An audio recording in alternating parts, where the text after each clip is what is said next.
एक नौजवान शादी करके आया, 3 महीने हुए, उसकी बीवी ने फरमाइश की कि अब हम आपके घर में नहीं रह सकते, ये बूढ़ा बाप आपका आपकी खिदमत नहीं कर सकते, अगर आपको मेरे साथ रहना है तो चलो मैके चलो, मैं मैके जाऊंगी, वहीं रहूंगी, मैं आपके घर में नहीं रह सकता। ये लड़का बीवी का आशिक था, दीवाना था, बीवी की बातों पे आ गया, अपने बूढ़े माँ बाप को छोड़कर बीवी के साथ ससुराल चला गया, फिर वहीं से दिल्ली निकल गया। अब बताया गया अल्लाह अकबर, कभी दिल्ली में रहा और वो कांटेक्ट में रहा सऊदी अरब का, वीजा मिल गया, सऊदी अरब चला गया, सऊदी अरब से पैसा भेजते जाता अपनी बीवी के पास, माँ बाप की फिक्र नहीं। 14 साल गुजर गए। कितने साल गुजर? 14 साल का अरसा गुजर गया। इन 14 सालों में इस नौजवान ने 12 हज किए। कितने हज किए मेरे भाई? ये 12वां हज था। बैठकर खाना काबा के पास में हिचकियां बांध कर रो रहा है, ज़ारो कतार रो रहा है। तो पीछे से किसी ने कंधे पे हाथ रखा नौजवान का। ए नौजवान, कौन ऐसा गुनाह किया है, कौन ऐसा गुनाह किया है जो इस ज़ारो कतार से रो रहा है? ऐसा मैंने किसी को रोते हुए नहीं देखा। पलट कर देखा तो अल्लाह वाले एक बुजुर्ग हस्ती है, चेहरा सफेद है, सर पे अमामा बंधा है। कहा कि हजरत, ना जाने क्यों ऐसा लगता है कि मेरे दिल पे किसी ने ताला लगा दिया। ना इबादत अच्छी लगती है, ना जिक्र अच्छा लगता है, ना खाने चैन है, ना सोने चैन है। हजरत ये मेरा 12वां हज है, 12वां हज है मेरा, लेकिन ऐसा लग रहा है कि दिल में किसी ने ताला लगा दिया। तो अल्लाह वाले ने कहा कि लगता है तुमने किसी का दिल दुखाया है।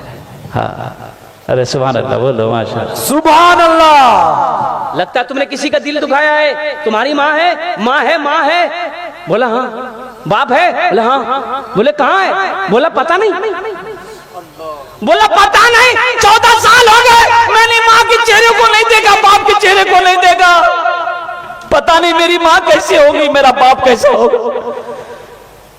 तो अल्लाह वाले ने कहा कि फिर ये खाने काबा में बैठकर क्या कर रहा है?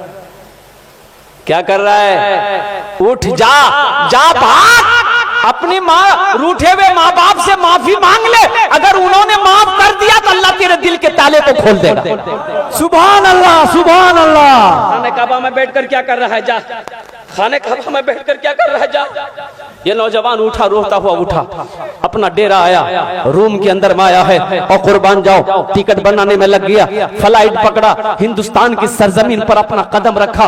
अल्लाह अकबर कबीरा। और गाड़ी ली, एयरपोर्ट से गाड़ी लिया, सीधे अपने गांव के लिए रवाना हुआ। लेकिन कुर्बान जाओ, अब देखा कि गांव में बहुत सारी बिल्डिंगें बन गई है। 14 साल का अरसा गुजर गया, उसका घर की जगह पता नहीं।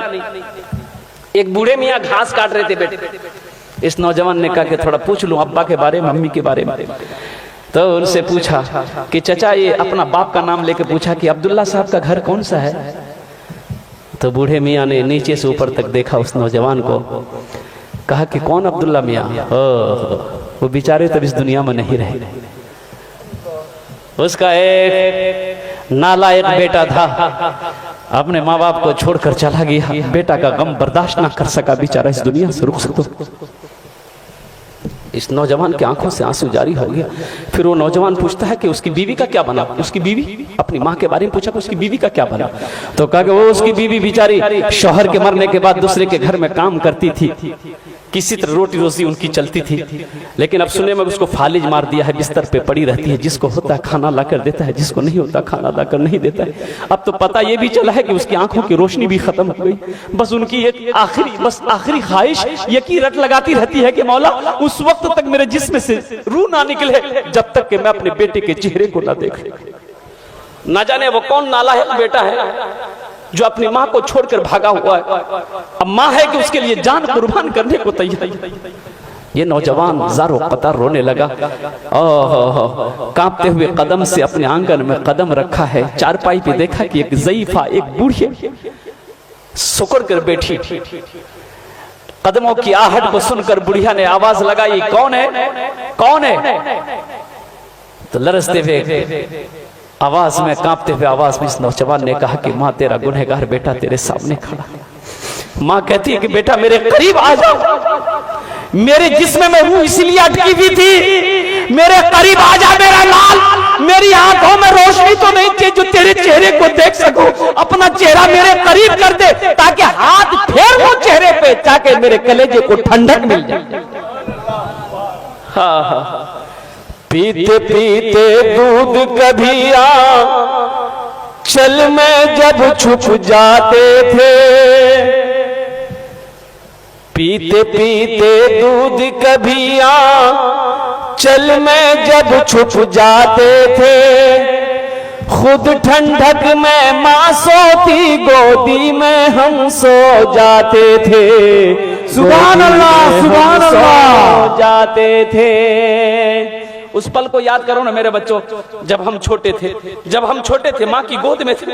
ये हमारी माँ है बैठी, बहनें बैठी, आज इनसे पूछो कुर्बान जाओ, बच्चे पखाना कर देता गोद में, माँ को नफरत नहीं होती, माँ नफरत नहीं करती औलाद से, अपने हाथों से उस गंदगी को साफ करती है, उस गंदगी को धोती है। और कुर्बान जाओ, बच्चे की तबीयत खराब हो जाए, माँ की आंखों से नींद खत्म हो जाती है, जब तक बच्चा सो ना जाए माँ को नींद नहीं आती। बताओ सही है कि नहीं है?